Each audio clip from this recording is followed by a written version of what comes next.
Hello friends, for today's video I wanted to go through a list of some completed fantasy series. I recently did a video about some books to get into fantasy, and one of the components I included in that video was if you have the ability to get on the hype train, meaning the books have conclusions to the series, sequels coming out that are highly anticipated, they have really big fandoms, a lot of people theorizing, and thus you can kind of join in on the community, and that can make it that much easier to get into the genre. And as a result, that meant that a lot of the series I was recommending were not completed series, as would be the case. So I wanted to sort of have the bookend of that and have books that I think are easy to get into, that are kind of an extension of that video, series that are easy to get into, but also if you end up liking them, the entire series is complete. So I'm going to alternate between young adult and adult. I do have one middle grade series on this list as well because I want to have a wide range of different things for different readers. Kicking it off, we have the Seven Realms series by Cinda Williams-Chima. I actually think if you're somebody who doesn't typically read a lot of young adult, there's a decent chance you might enjoy this series because of the world itself. It feels very well fleshed out. It feels like you actually get to explore a fair amount of it as you follow our characters through the course of this quartet, which is a little bit longer than what you see in a lot of not just young adult, but adult fantasy too, as the trilogy is still kind of a staple, and we are seeing so many more duologies these days. So this one has 4 books within the series, and you really get to see the characters grow throughout. The first one starts out feeling a little plotless, to be honest, because you do have multiple perspectives, and you're getting introduced to them, their circumstances, and they are definitely starting from a place where they are very flawed and they have room to grow, which, as I said, you see that throughout the series, which I absolutely love. But as a result, you kind of just feel like the first book is truly an introduction to the series. But I think that's actually more common in adult fantasy than it is in young adult.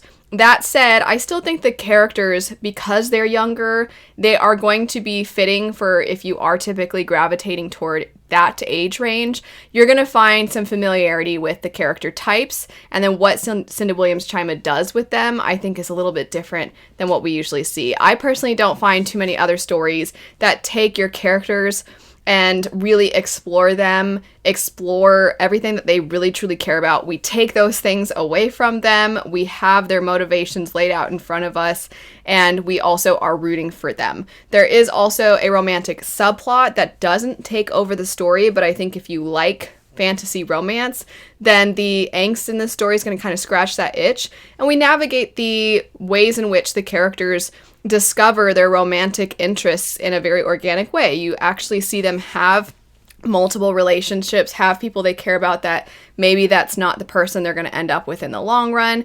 And I don't know that we see that too often, but it does make for a more realistic feeling environment. It actually feels like, okay, this is a fantasy series, but the characters still behave like actual human beings, which I really love.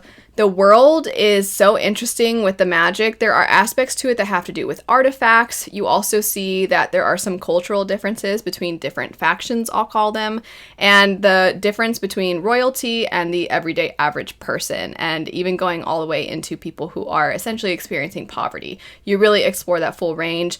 The main characters are interesting to read from, but then also the side characters I think are really well done as well. In general, I think this quartet is very good, and the exciting part is if you like this quartet, Cinda Williams-Chima does have a lot of other works, but there is one that the first book has come out not too long ago called Children of Ragnarok, and the sequel will be coming out pretty soon. So if you like this series by this author, there's a lot of other things to check out. Next up, we have an adult fantasy series, and for me, this is an oldie but a goodie, and that would be The Witcher series by Andrzej Sapkowski.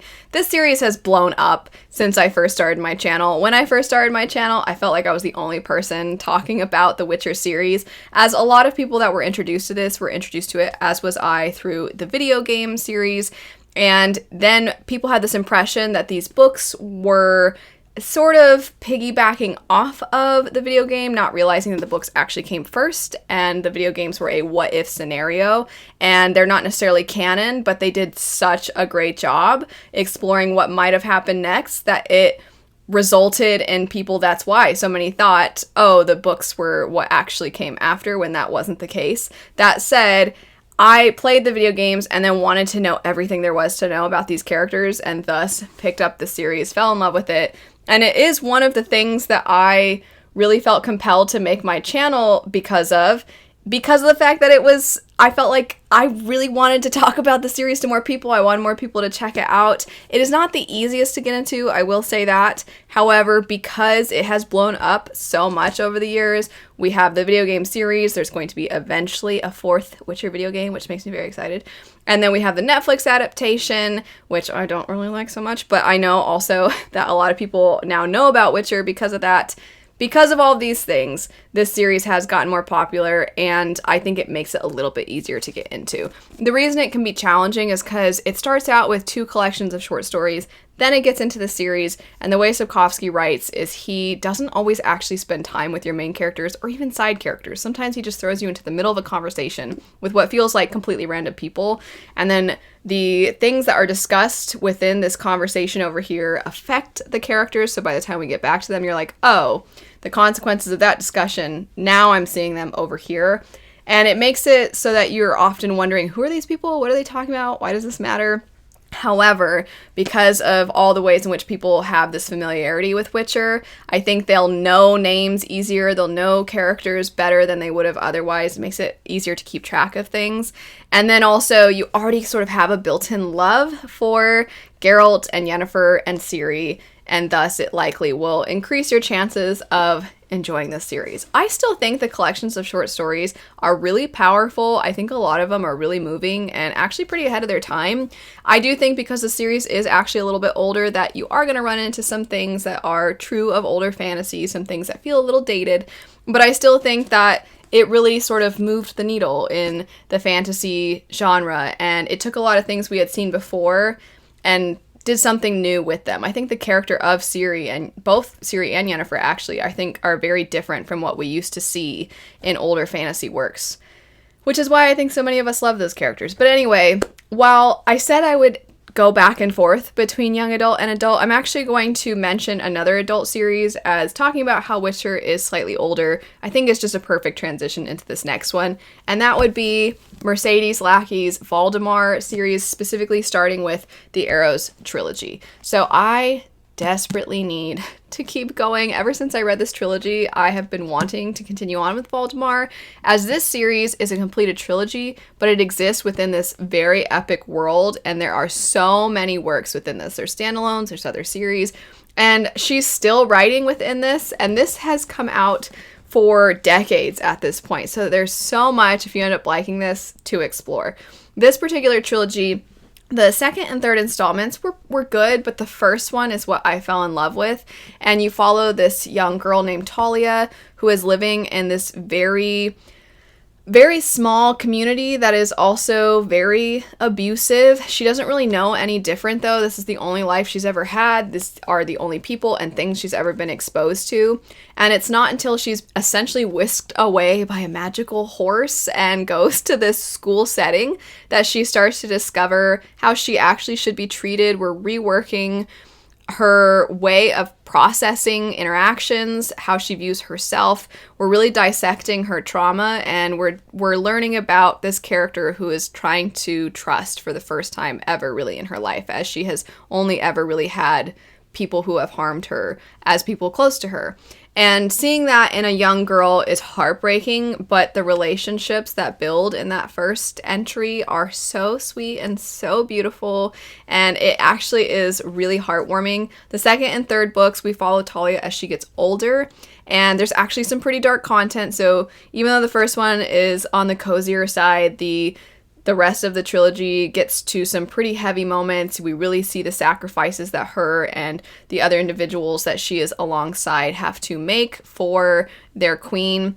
Overall, though, it, I think, is quite good. The first one, like I said, is the one that I fell in love with, but it's a good entry point into the world of Valdemar. Not saying that from experience, I haven't read more, but so many people would say that this is a great first entry, one, because it was kind of the beginning of the series as far as when the author wrote it, but also it's just kind of introducing you really organically to everything going on in the world, and then you'll get some prequels that you've heard some of the lore in this series, and then you can explore that lore, or you can chronologically go to other places after the events of this series. So in general, though, if you're looking for a very easy to get into classic fantasy, feels cozy, the maturity goes higher and higher as the character gets older, and you really get into some darker things as she's growing up and she's exposed to the world, then I'd say Arrows of the Queen will fit that really well. Since I did 2 adult fantasy in a row, I'll go ahead and do 2 young adult series in a row now. And both of these are ones that have big worlds similar to Witcher and Mercedes Lackey's Valdemar. So that would be the Grishaverse by Leigh Bardugo, which also has a Netflix adaptation that it was canceled, and it shouldn't have been because it was actually really good. And then we have the Folk of the Air series, as well as this duology that comes after. This is the newest in that duology, and I'm guessing, based off some things that transpire in this, that we might get even more in this world. I'll go ahead and start with the Grishaverse. So a lot of individuals who have picked the series up, they feel like the original trilogy, which would be Shadow and Bone, they actually like the Six of Crows duology more than this one, than the King of Scars duology that comes after. And if you're curious, you can read the Six of Crows duology without reading Shadow and Bone. You can read Shadow and Bone first if you'd like. It is what takes place chronologically first, and it was the first thing written. And if you are interested in King of Scars, you probably should read both series, the Shadow and Bone trilogy and the Six of Crows duology before that. Hopefully that made sense. But basically, Shadow and Bone, Six of Crows, doesn't really matter. King of Scars, it does. That is hopefully a simpler way to put it. But regardless, this series, while there are certain tropes that I certainly understand criticisms surrounding, like, for example, you have the main character who, she's not really as pretty, but she is special, and then the pretty girls are mean, and sometimes the boy she likes the pretty girls, and thus she can't like the pretty girl. You know, these certain things we've seen in young adult before that we don't really love, and that we're pretty tired of. While those things exist in this, and as I said, I think it's fair to criticize the series for, I do think that within the trilogy itself, we grow from those familiar cliches and from those things that we don't really care for in series. I think what it results in is that our main character, who is a chosen one type, she is navigating the world through a flawed view, and thus she is somebody I think a lot of people can relate to. As a lot of us growing up, we are impacted by our environments. We are told certain things, we believe certain things, and as we get older, we sort of grow out of that. We learn to think for ourselves. We start to see people as opposed to reducing them to very simple things. And I think our main character, Alina, does that as well.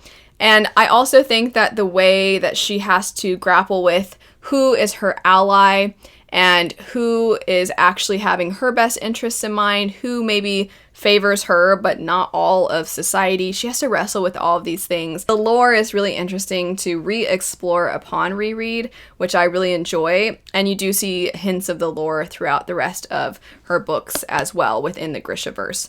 The Six of Crows duology is more of a heist story that is multiple perspectives, so you're following a lot of different characters, you're exploring their trauma in a really in-depth way, and they all have very unique voices. And I'm still upset that Netflix canceled the adaptation because that was the best cast I feel like we could have ever asked for, and it was a great adaptation, and I hope someday it comes back because it was really good. Anyway, Folk of the Air is next. This starts with the Cruel Prince, and then there's that trilogy, and then after that you have this duology, and I think that this world itself, as the adjectives within a lot of the titles would indicate, it is very cruel, it is very wicked. There is this, I think I described it as like a malevolent undercurrent throughout the entirety of this world. So actually, we have our own present day modern world, and we have the Fae world existing simultaneously. And in the first book, you are looking at the character Jude, who has her life pretty much overrun by this very powerful Fae man. And she is now a human growing up within the Fae world. Humans really are weak against the Fae. They don't have magic, and they can't utilize anything, really. They have nothing at their disposal except for their ability to lie. And so Jude is using that to her advantage to try and work her way to a position of power so she does not feel so helpless. And then you are seeing other individuals who hate her purely because she's a human, who love to taunt her, to mock her, to mistreat her, and you're watching her try and gain a sense of agency and power within this very dark world.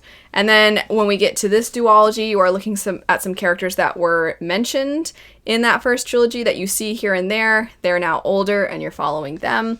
And then, as I said before, I think there's hints based off of some things that transpire in this duology that we're going to get some other stories in this world. I hope so anyway, because I think this world is really interesting to explore. And I kind of like seeing the dark fae, because I think when we think dark fae, they're often folklore type where they trick humans, they like to play with humans, but you don't actually get to explore what their world would look like. You just see the negative impacts they have on people.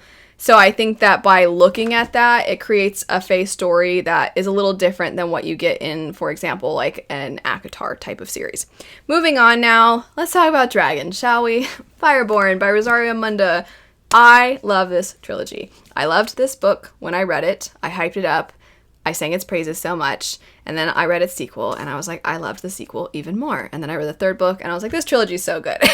And I have since tried to tone down the amount of singing the praises of that I do for this series, because I'm like, oh, people are probably tired of it. But you know, I'm bringing it back. It's so good. It's still so good. I just want more books like this. I need Rosario Munda's next book to come out.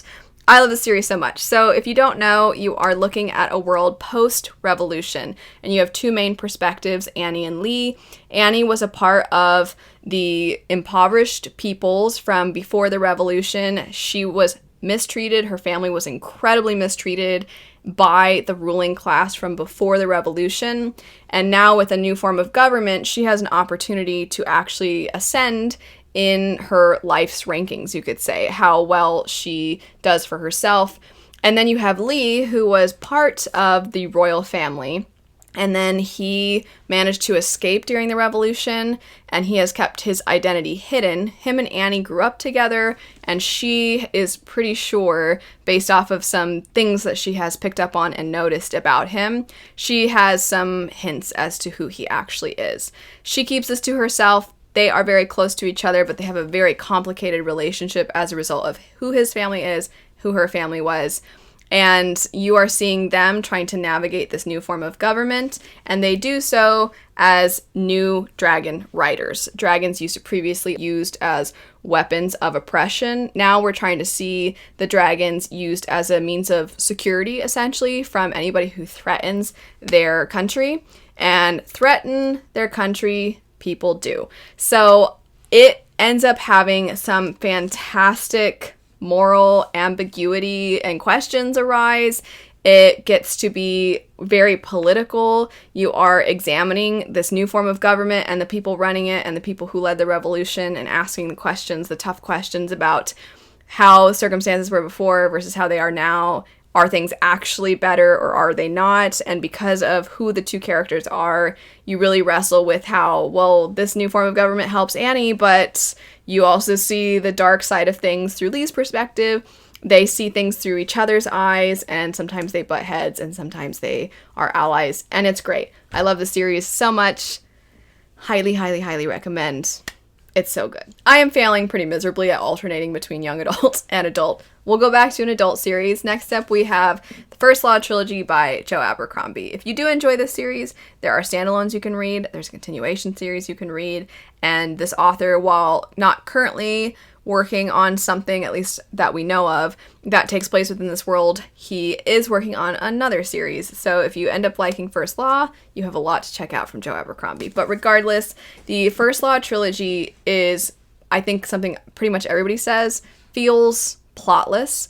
It's not to say that there isn't a plot, but it's almost like you see the plots in hindsight. So you follow a few different perspectives, and they are all rather unlikable, or at the very least, they don't seem like the best of people. The one who seems pretty decent also has a terrible reputation, so then you question, okay, is it just that the reputation is unearned, or is this character not what they seem? And then there's another character who on paper is a horrible person, But when you read from their perspective, you're like, okay, but they're kind of funny. And then there's another character who's just a complete moron. And you're like, oh, okay, the author knows they're a moron. And I feel like we both know now. And so then you're just amused as you watch them be an idiot. And that doesn't sound appealing at all, I feel like. But it ends up doing such interesting things that it's kind of a critique of the fantasy genre and the tropes that eventually turned into cliches because they had been done so many times before. First Law takes sort of the hero's journey, the hero's quest, and it really challenges those things, and it makes the world so much darker, so much more grim, and it's really funny. And I think that Abercrombie just gets better and better the more from him that I read, and I liked the First Law trilogy when I read it, but having read more from him now, I just am such a fan. I don't know how he manages to accomplish such dark content, such very violent content, and then also really pushes things forward, asks tough questions, has you follow really despicable people, but yet you care about them. It's masterful. I don't know how he manages to do it, but he does, and it's great. Next up is a middle grade series. I bring this series up from time to time. I really honestly need to reread it. I say that every time I bring it up, and that would be the Bartimaeus trilogy. This series was so good. I remember this is one of the first series I ever read that truly blew me away, where I couldn't believe what we did with the ending. I really had never come across a perspective the way that he wrote the perspectives in this. So the setup is that you follow this young boy named Nathaniel who has a mentor that is not actually very good or kind. And so Nathaniel, using the skills he has learned about magic, summons Bartimaeus, a powerful djinn, to help him. And all Bartimaeus wants to do is trick Nathaniel into getting out of having to do Nathaniel's bidding. So he's just constantly trying to work against Nathaniel, but then is obligated to obey him. And at first you're kind of like, okay, so Nathaniel's sweet, and I'm kind of rooting for him, but also I kind of understand why Bartimaeus maybe wouldn't want to have to obey every whim of whoever his current caller is, you could say.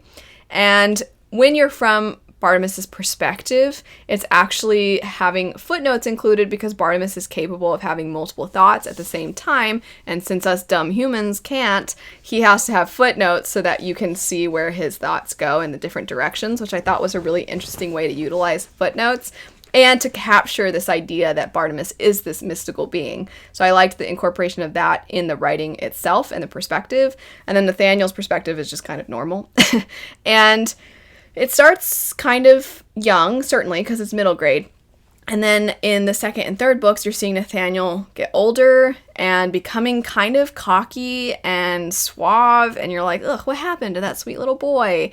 And you see the way in which his relationship and Bartimaeus' relationship shifts as the series grows. And then you're really seeing a lot of growth from Nathaniel. I can't believe how well this has stuck with me, given that I read this when I was a kid.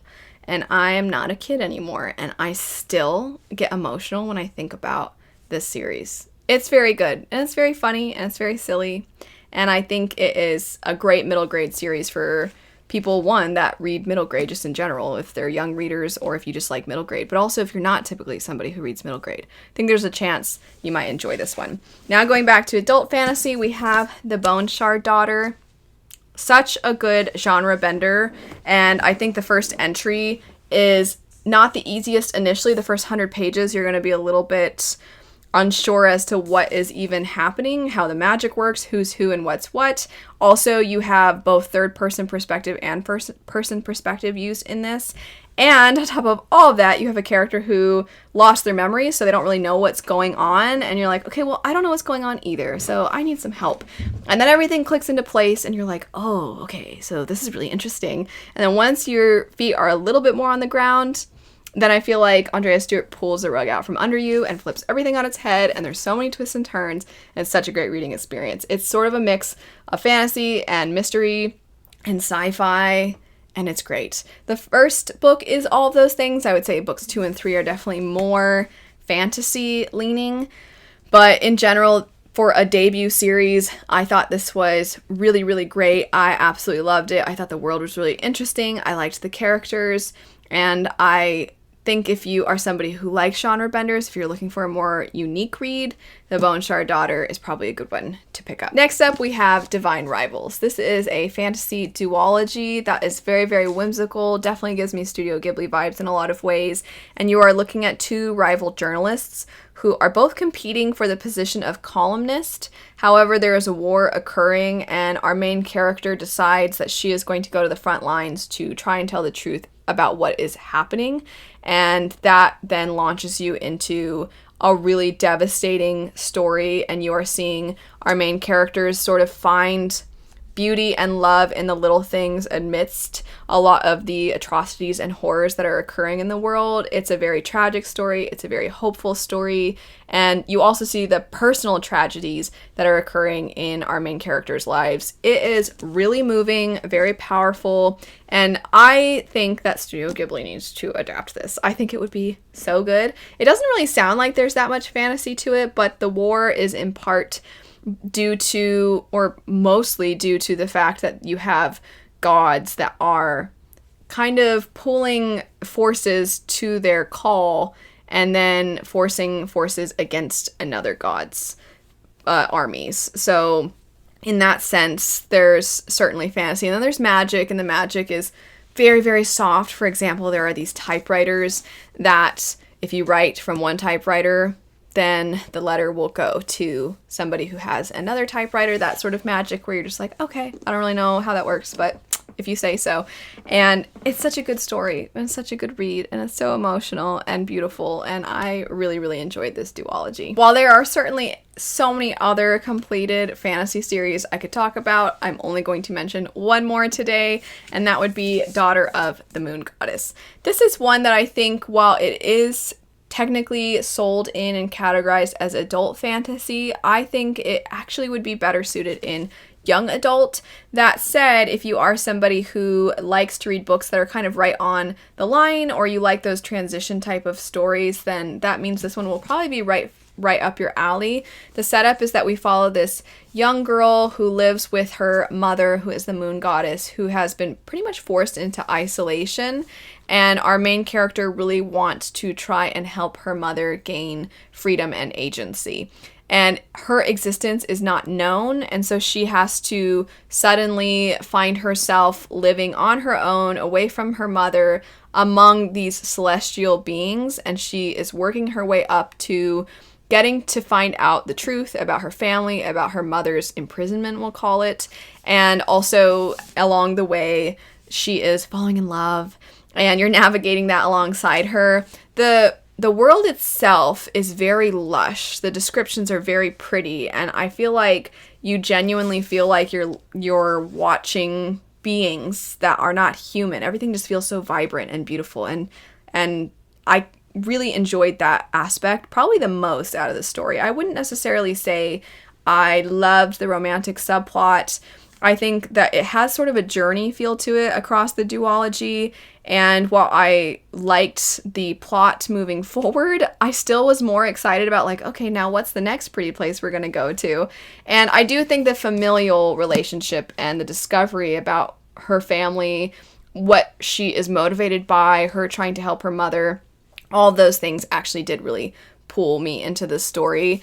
But like I said, I do think that the way it's written, the descriptions themselves, the way that you see some of these familiar tropes like love triangles, for example, I think those sorts of things we see pretty often in YA. So I think that while the world building, there is quite a bit of it, and a lot of descriptions that are more so rooted in what you see in adult fantasy, I think a lot of the plot type of things are more young adult. Anyway, that's it for some completed fantasy series, and I will have that other video I did where I talk about stories that are not yet completed but are going to be soon, or have highly anticipated sequels coming out that I think are great for if you're trying to dip your toes into fantasy. If you have your own suggestions, like I said a second ago, there's so many others I could mention, but feel free to mention some completed series that you think people might enjoy.